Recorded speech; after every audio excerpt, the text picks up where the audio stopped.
Cette fois-ci, je me prête au jeu. Tu sais pas du tout où je vais t'amener. J'étais pas un bon communicateur, Annie. J'étais quelqu'un de renfermé, très tourné vers le regard de l'autre. J'étais pas capable de nommer ce qui était présent. J'étais pas à l'écoute.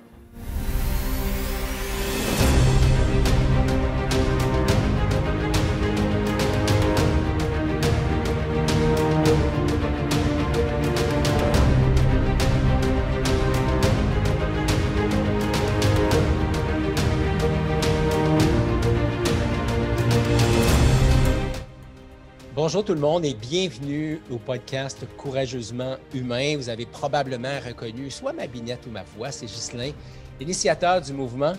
Et cette fois-ci, je me prête au jeu.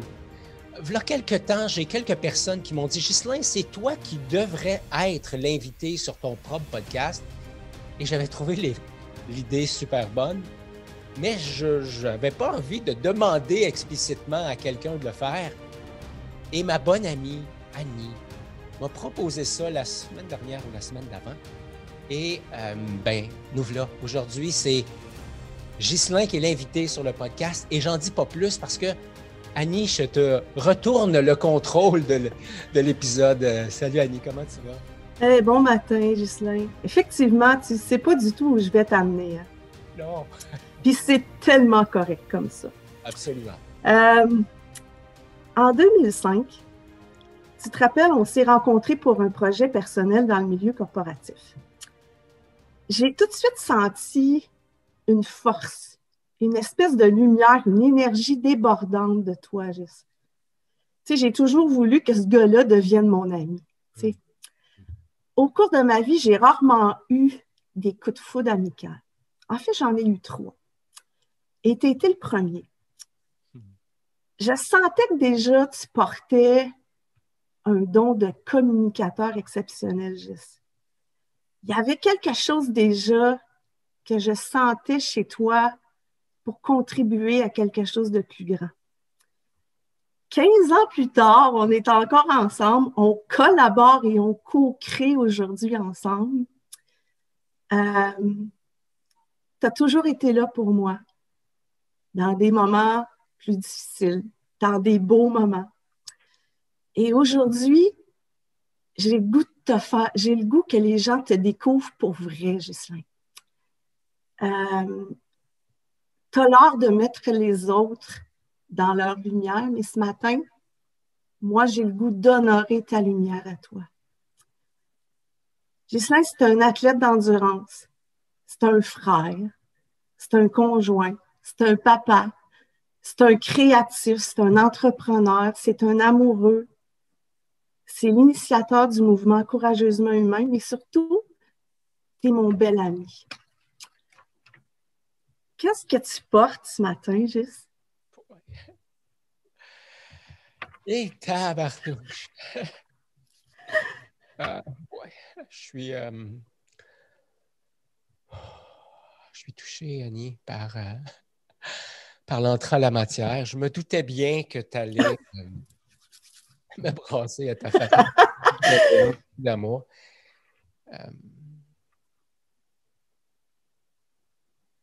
Puis, je viens de vivre un silence, puis ça me fait sourire parce que la maman de José, qui est mon amoureuse, elle écoute nos émissions C'est humain, puis elle disait, Ghislain, il fait des silences, hein? Puis José a dit, ouais, Ghislain, il aime ça aller voir en dedans de lui, qu'est-ce qui est là. Ouais, je suis touché, Annie, je suis touché, puis c'est vrai que c'est important pour moi de faire en sorte que les gens autour de moi se sentent bien. Puis en même temps, je sais que par moments, je ne suis pas le meilleur ami du monde. En tout cas, j'ai cette impression-là de ne pas être le meilleur ami du monde. Puis, fait que ça me touche. Ce que je porte ce matin, c'est je suis ému, puis en même temps, je me sens vulnérable. Et c'est un espace avec lequel je me sens de mieux en mieux. Vulnérable dans le sens que je n'ai aucune idée où est-ce qu'on s'en va ce matin. Puis, mais ça correspond pleinement à la définition de vulnérabilité pour moi. C'est-à-dire que j'ai aucune idée ce qui s'en vient, j'ai aucune idée ce qui va émerger, et puis je suis à l'aise avec tout ce qui sera là. Donc, c'est ça qui Ben, tu sais quoi? Moi non plus, je ne sais pas où je m'en vais. Je ne sais pas où je m'en vais. Moi aussi, je suis dans cet espace-là avec toi sur la vulnérabilité. Mais j'ai le goût qu'on revienne un petit peu lors de notre rencontre. Est-ce que tu te rappelles sur qui tu tripais à cette époque-là, Gis? Il y avait quelqu'un que, en 2005, quand on travaillait ensemble, tu me parlais d'une personne. Est-ce que tu te rappelles c'est qui? Eh boy. 2005. Je te donne un indice. Tu lui avais parlé déjà au téléphone. C'est un grand conférencier. Hey, je me souviens pas pantoute. Jean-Marc Chaput. Oui, oui, oui, oui, c'est bien vrai. Tu te rappelles-tu comment tu tripais sur Jean-Marc Chaput? Tu n'arrêtais pas de m'en parler. Tu en étais presque tannant, tu sais. Déjà à cette époque-là, ça fait quand même 2005. Hey, je ne suis pas bonne en chiffres, là, 2015. Ça fait 16 ans. Ça fait 16 ans, juste. Tu portais déjà quelque chose en toi. Ouais.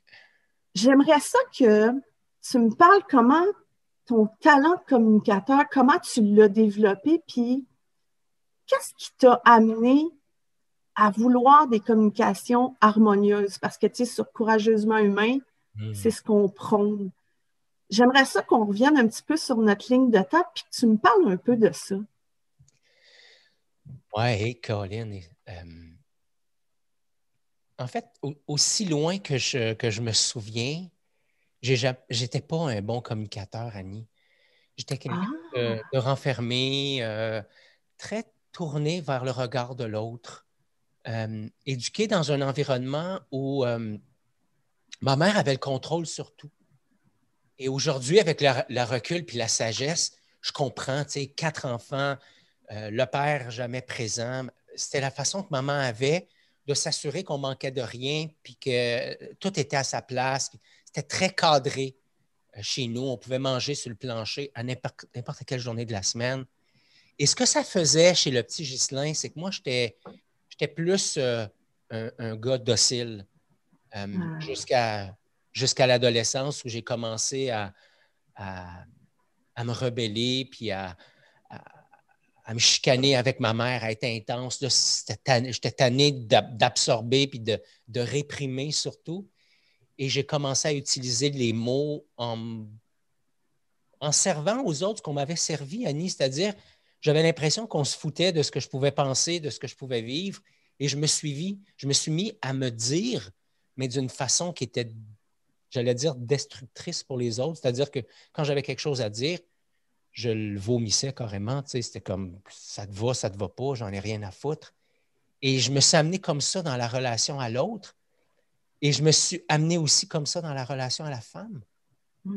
Et en 2000, Cédric est arrivé et la maman de Cédric est partie. Cédric avait 18-20 mois. Ça a été une relation extrêmement difficile. J'avais déjà vécu un divorce. C'était une deuxième séparation difficile. La première relation amoureuse avait été tellement facile. C'était facile avec Daniel. Beaucoup de sagesse, beaucoup d'amour, beaucoup de support mutuel, beaucoup de respect mutuel. Et avec la maman de Cédric, 2 caractères plus similaires, 2 personnes beaucoup plus rudes et 2 diamants bruts, pas polis du tout. Pas polis dans le sens du diamant et pas polis non plus. Et c'est comme ça que je me suis amené. Et je me souviens encore, Annie, 2002, j'ai amorcé ma première formation en coaching et rapidement, je me suis rendu compte que, hey boy, communiquer, ce n'était pas un talent que j'avais du tout. Je n'étais pas capable de nommer ce qui était présent. Je n'étais pas à l'écoute. Je n'étais pas bon. J'étais carrément pas bon. Puis ce n'est pas de la fausse modestie. Je ne l'avais pas. Et c'est comme ça que j'ai commencé d'abord en coaching. Après ça est arrivée une autre relation amoureuse qui a été extrêmement difficile. 2007, ça a été Hey boy. J'ai encore en tête le 2 avril 2007, ça a été une journée horrible. Et à partir de ce moment-là, j'ai pris l'engagement envers moi qu'à l'intérieur d'une période de 4-5 ans, j'allais enseigner la communication. Et je Wow. étudié un peu de PNL, je ne me suis pas retrouvé là-dedans. J'ai étudié l'intervention stratégique, je me suis retrouvé beaucoup plus. Une approche qui découle quand même de la PNL parce que Tony Robbins est formé en PNL. Et après ça, j'ai débarqué en communication non violente et c'est comme ça que je me suis façonné à travers les années. Je confirme parce que moi, je me rappelle quand on s'est rencontrés, quelques mois plus tard, je pense que tu commençais ta formation de base au CQPNL, puis je me rappelle tes premiers coachings, comment ils étaient, bing bang, rentre dedans. Moi, j'ai vu l'évolution de ce que tu es devenu, tu sais, j'ai vu la douceur s'installer, j'ai le goût de te dire, j'ai vu les épreuves te façonner et ce que tu deviens aujourd'hui. Alors, ouais, c'est ce que tu dis, c'est comme ça que moi aussi, je t'ai vu évoluer, tu sais, à travers le temps. Ouais. Je suis curieuse de t'entendre. Qu'est-ce qui t'amène à vouloir aujourd'hui créer une communauté, juste? Et boy, il y a tellement de facettes à cette question-là. La première, ou en tout cas celle qui spontanément est là, c'est que je pense être habité de plusieurs dons, comme plusieurs d'entre nous. Là. Alors, ne soyons pas faussement modestes et en même temps, je ne veux pas me placer sur un piédestal, mais il y a un talent que je possède, c'est celui de transmettre, d'enseigner. Il y a Je le confirme. un pédagogue qui vit au fond de moi. J'ai une facilité à vulgariser des choses complexes en simple. Et ça, pour moi, c'est important. Non seulement d'honorer ce talent-là, mais j'ai une profonde croyance qu'ensemble, pendant longtemps, j'ai pensé que tu sais, puis si je reprends des mots de Robert, mais quand je me levais, j'avais l'impression que Dieu pouvait aller dormir. Et, Oui. Colin, ça ne me rend pas fier de dire ça. En même temps, c'est ça que j'ai porté. Tu sais. Ça a été ça mon parcours. C'est comme ça que je me suis développé, que je me suis façonné à travers les épreuves de la vie. Et aujourd'hui, je sais que je suis ce que je suis parce que j'ai évolué au contact des autres. Je me suis blessé dans la relation, je me suis brisé dans la relation et je me suis réparé aussi dans la relation. Et la communauté, pour moi, c'est justement l'art de mettre en pratique tout ça. Tu m'as déjà entendu dire, Annie, de différentes façons, mais ce que tu sais m'importe peu. Oui, tout à fait. Ce que tu mets en pratique, ça m'interpelle. Parce que pendant longtemps, j'ai fait une espèce de boulimie du savoir où je lisais tout, je suivais des cours. Il y a des années où j'ai investi jusqu'à 100 000 $ sur mon développement. Et je dis pas ça pour me péter les bretelles. Je dis ça parce que j'étais plus dans une posture où c'est important d'accumuler du savoir, moins important de l'intégrer. Puis la communauté se veut un espace justement où on va mettre de côté les diplômes, les certifications, les formations, et ce sera un environnement où on va aller au contact les uns des autres, évaluer la qualité de notre maîtrise. Alors, tout ce qui est designé dans la communauté courageusement humain porte l'intention ultime de s'amener dans la pratique. Quand on pense à l'art du dialogue, par exemple, c'est un environnement où on vient pratiquer l'art de se déposer, d'écouter. Pour certains, c'est relativement facile. Pour d'autres, c'est extrêmement complexe. On a des participants qui disent un seul mot et quand ils parlent de l'autre bien plus qu'ils parlent d'eux. Et cette expérience-là, elle est possible à l'intérieur de l'art du dialogue et tranquillement, on les voit se transformer. Et il y en a d'autres qui maîtrisent le verbe et l'art de s'amener aux autres avec beaucoup de maîtrise. je nommerai personne, mais j'ai des noms en tête. Alors, Ouais. le but de la communauté, c'est quoi? C'est de mettre ensemble un groupe d'individus qui vont évoluer ensemble. Et c'est ce qu'on vit. Robert, José, toi et moi, c'est exactement ce qu'on vit, c'est-à-dire qu'ensemble, on s'aide à se co-développer dans un espace de responsabilité commune, de sécurité commune, dans le but d'amener ça à notre communauté ensuite. Et c'est ça. Ah oui, puis j'ai le goût de... Il y a une question qui vient d'émerger dans ce que tu viens de me dire.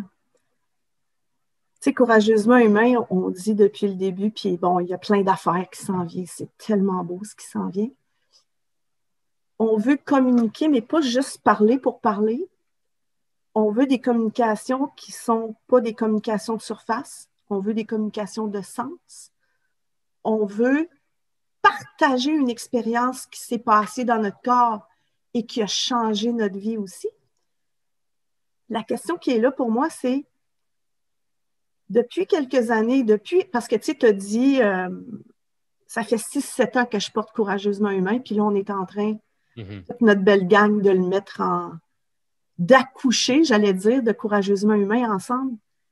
Qu'est-ce que tu as remarqué de différent depuis que Courageusement est plus présent dans ta vie, dans ta relation avec Cédric puis ta relation avec Josée? Ah, écoute, c'est tellement une bonne question. La raison pour laquelle j'ai eu à porter ce projet-là pendant aussi longtemps, avec beaucoup d'authenticité et de transparence, c'est que je n'étais pas prêt à lancer ce projet-là avant. Si j'avais lancé ce projet-là, il y a 5, 6 ans, 7 ans, ça aurait été à propos de Ghislain. Ça aurait été pour faire briller Ghislain. Et c'est aussi comme ça que je m'amenais dans la relation, c'est-à-dire que j'étais souvent placé dans l'espace de celui qui menait la relation, qui était le sauveur, qui prenait en charge, et c'est ça qu'aurait été le mouvement, c'est-à-dire Ghislain comme sauveur, Ghislain comme celui qui brille.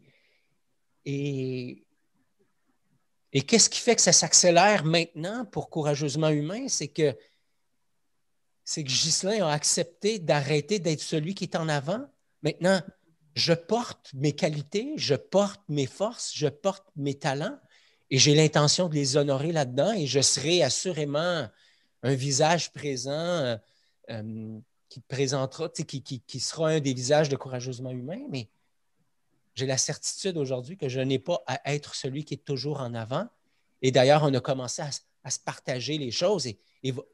Robert, José et toi, c'est récent votre arrivée dans la communauté, mais déjà, vous commencez à prendre des choses en main, à teinter tout ça de votre essence. Et on va voir non seulement le mouvement s'accélérer, mais aussi le mouvement se transformer avec votre présence et la présence de tous ceux et celles qui ont envie de s'impliquer, nos ambassadeurs, je ne sais pas trop quel terme on utilise, nos promoteurs, mais il y a des gens dans notre communauté qui ont envie de porter avec nous la communauté. Et on ne sait pas trop encore comment, mais on aura une place pour eux, c'est sûr. Qu'est-ce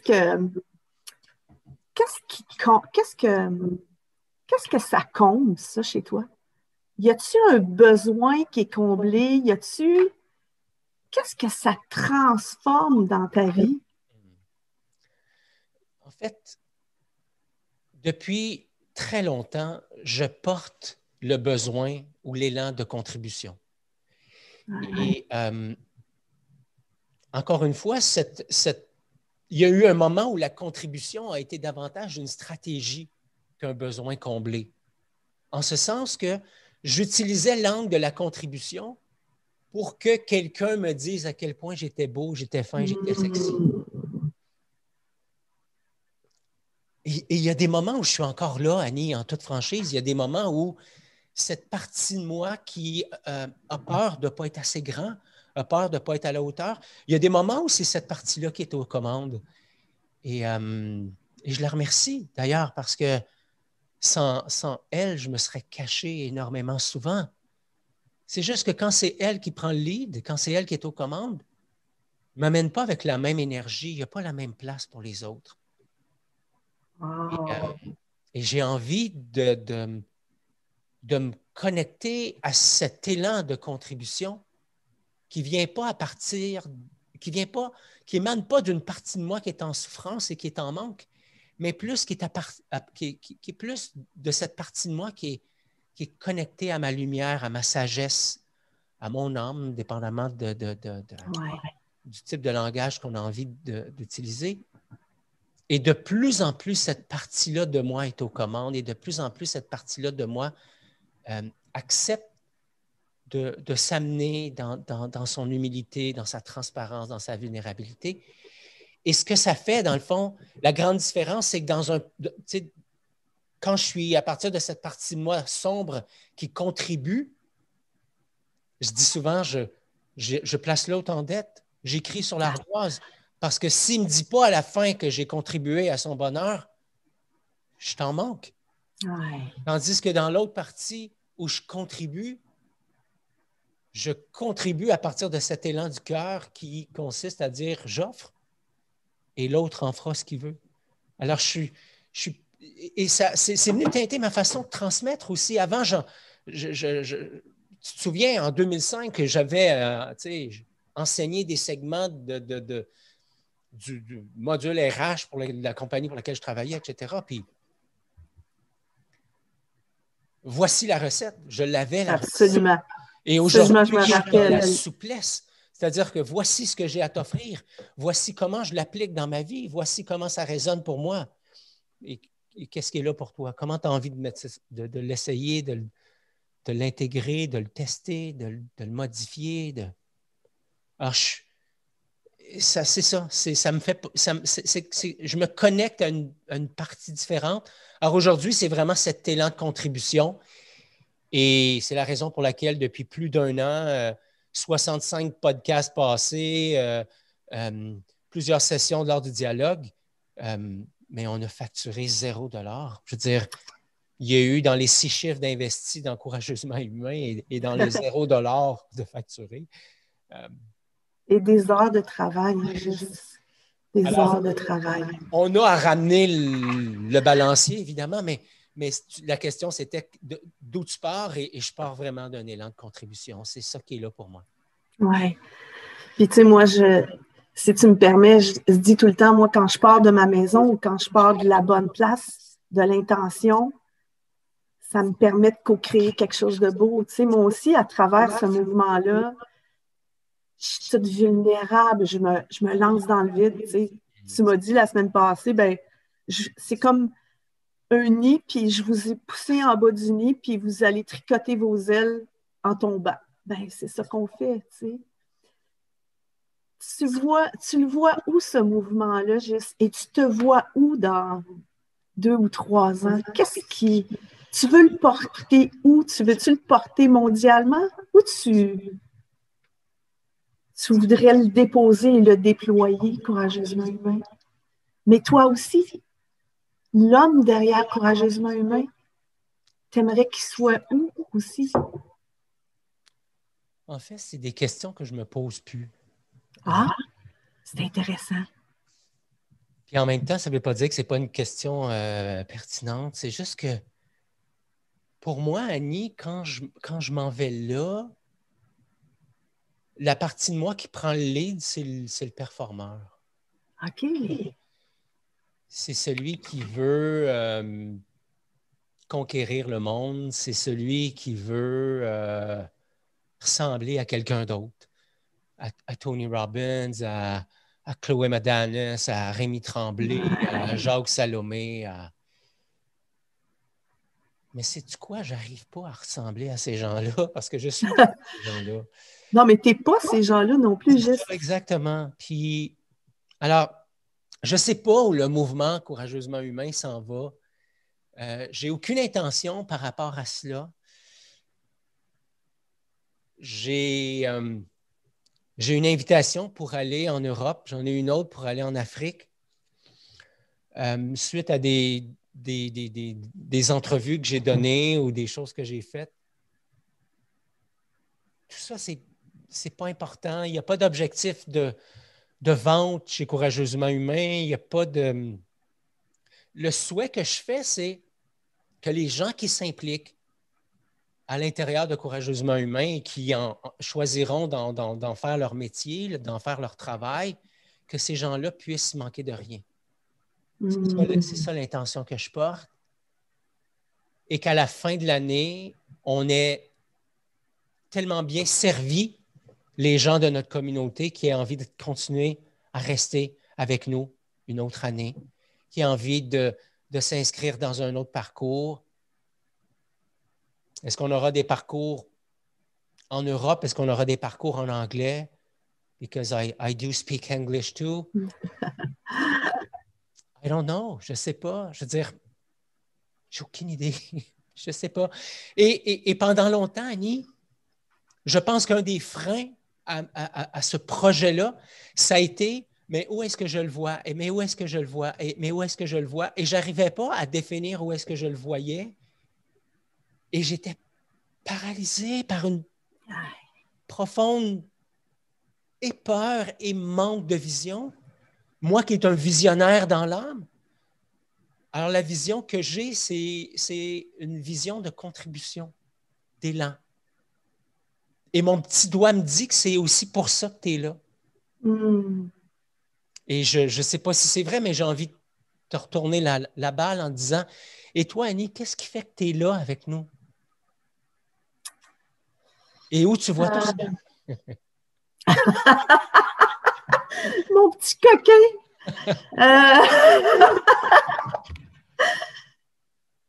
Je te dirais, moi, qu'est-ce qui me porte dans le mouvement de Courageusement Humain, c'est l'espace de vulnérabilité que je vis avec vous, que je ne vis pas ailleurs. Puis je dis ça, puis en même temps, je suis en train tellement de l'intégrer, Jess, que la semaine passée au travail, pour moi, il s'est passé quelque chose où je me suis dit, ah, ta vulnérabilité, tu es en train vraiment de la déployer. Ça, c'est le premier point. Le deuxième point, moi, il y a quelques années, j'ai décidé dans ma vie de ne plus avoir de relation, pas de relation, mais de communication de surface. C'est quelque chose que ça ne me nourrit plus, ça ne m'appelle plus. Je veux que mes relations me fassent grandir. Je veux que mes relations, tu sais, on parlait de zone de confort, là, je veux que mes relations me permettent d'agrandir ma zone de confort. Et si je peux être inspirante pour quelqu'un, ben tant mieux. Tu sais, mais moi aussi, j'ai le besoin de contribuer à quelque chose de plus grand que moi. Puis j'ai aucune idée c'est quoi. Je porte ça en moi. Moi, je porte, tu sais, une des valeurs qui me porte dans la vie, c'est l'amour. Je crois vraiment que l'amour guérit tout. L'amour peut mettre un baume sur tout. L'amour peut mettre un baume dans mes relations. L'amour peut mettre un baume sur un silence. C'est un silence où tu sens qu'il n'y a aucun jugement, que l'accueil est seulement là, mais de façon, tu sais, enrobante un peu. Alors, cette contribution-là, moi, elle va partir de ça. Alors, voilà, c'est ça qui est là pour moi, pour Courageusement Humain. Puis, tu sais, moi non plus, j'ai aucune idée où je m'en vais avec ça. Mais ce que je sais, j'ai vraiment un appel, puis j'ai un appel de mon cœur. Je te le disais la semaine passée. C'est pas juste dans ma tête. Mon cœur me porte dans Courageusement Humain. Avec tout ce que ça implique, tu sais, quand on rationalise pas, ben c'est ça, on se jette dans le vide, puis on sait pas où ça va nous mener. Mais moi, j'ai la forte croyance juste de me dire quand je pars de la bonne place, dans ma maison, dans mon corps, puis que je suis en parfaite cohérence, tête, cœur, corps, ça ne peut être que du beau. Et je le dis, puis j'ai des frissons sur tout le corps. Alors voilà. C'est ça qui est là pour moi. Génial. Puis je pense que pour moi, tu es un mentor aussi. Tu sais, je t'ai modélisé beaucoup dans les dernières années. J'aime beaucoup la façon que tu enseignes. J'aime beaucoup la façon d'accueillir les gens. Puis, tu sais, chez Courageusement Humain, à chaque rencontre, on se le dit, accueillons ce qui est là, tu sais. Puis, tu sais, on se demande même plus comment on va. Tu sais, on se demande qu'est-ce qui est vivant en toi ou qu'est-ce que tu portes ce matin, tu sais. Puis, on pourra le partager éventuellement avec la communauté encore plus davantage parce que là, on a un événement qui s'en vient de façon extraordinaire. Le but ce matin, c'est pas juste ça, mais moi, je voulais vraiment te mettre en lumière, Jess, puis te remercier beaucoup pour tout ce que tu fais. Puis d'être mon ami. Merci, Jess. Bienvenue. Merci beaucoup. Alors voilà, c'est un peu ça aussi. On ne savait pas où on s'en allait avec cette conversation-là, mais c'est ça d'être courageusement humain. J'avais rien préparé, Jess. Alors, merci de m'avoir accordé ce temps-là. Merci beaucoup, Jess. Ouais, ça me fait plaisir, Annie. Ça serait quoi ton mot de la fin? Ou comme tu nous dis tout le temps, tu pars avec quoi?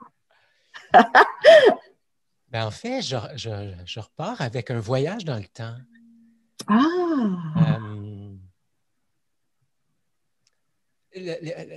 Ça m'a permis de prendre du recul et de voir comment, en fait, d'où je pars, d'où je suis parti. Puis, c'est vrai, tu sais, une des choses que je me fais dire le plus souvent, Annie, c'est sûr que toi, ça a toujours été facile de parler. Ah. Tu sais, il n'y a rien de plus faux. Il n'y a rien de plus faux que ça. J'ai participé à des ateliers comme participant où je parlais de ce que je vivais et je me souviens encore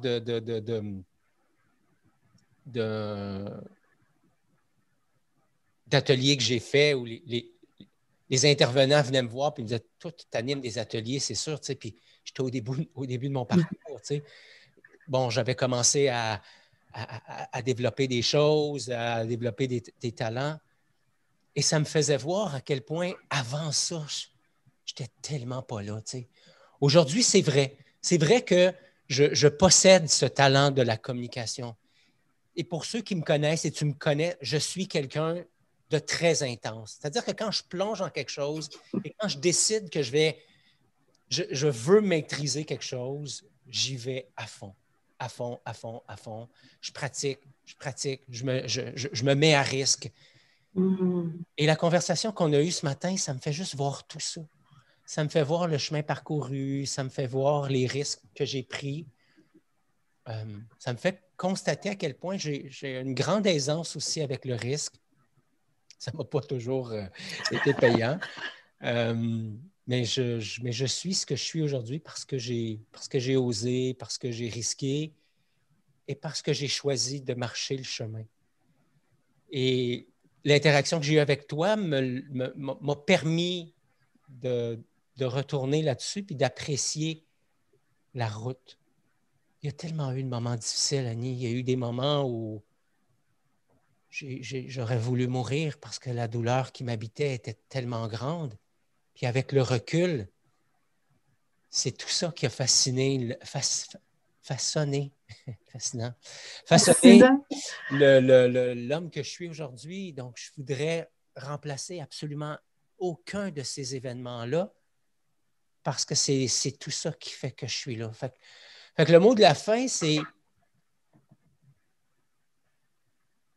Et ça me fait voir à quel point c'est en mettant des mots sur ce qui est là que j'arrive à savoir ce que je veux dire. Mais je repars avec le cadeau. Puis j'arrive à être quasiment dans le champ gauche, mais ce que je réalise, c'est que une des phrases que je porte depuis longtemps, c'est « Mais c'est quoi le cadeau là-dedans, Régis? » Puis à travers tous ces bons moments, tous ces moments difficiles, puis le moment que je viens de vivre avec toi, Annie, c'est « Hey, le cadeau, c'est que j'ai su apprendre de ces situations-là. » Et je sais que j'ai souffert beaucoup dans ma vie parce que mon ego était très puissant. Mes armures étaient très, très épaisses, je devrais dire, une armure. Et j'ai souffert à la hauteur de mon ego. Ah, tout à fait. Alors, je repars avec toute la puissance du cadeau quand je prends le temps de m'arrêter, de regarder derrière et que j'accepte de me projeter dans le futur en étant détaché de où est-ce que ça va me mener, mais à quel point ça va me faire grandir. Merci, Jess. Merci à toi, Annie. Je t'aime. Je t'aime aussi. Merci à toi qui as pris le temps d'écouter l'épisode de Courageusement Humain qui était dans une teinte, dans un format différent. Merci d'être là. Merci d'être là avec nous. Et merci de marcher le chemin avec Annie, avec Robert, avec José et moi, et tous ceux et celles qui portent si fièrement le mouvement Courageusement Humain. Alors, merci d'avoir été là et au plaisir de te retrouver dans un prochain podcast. Bye bye.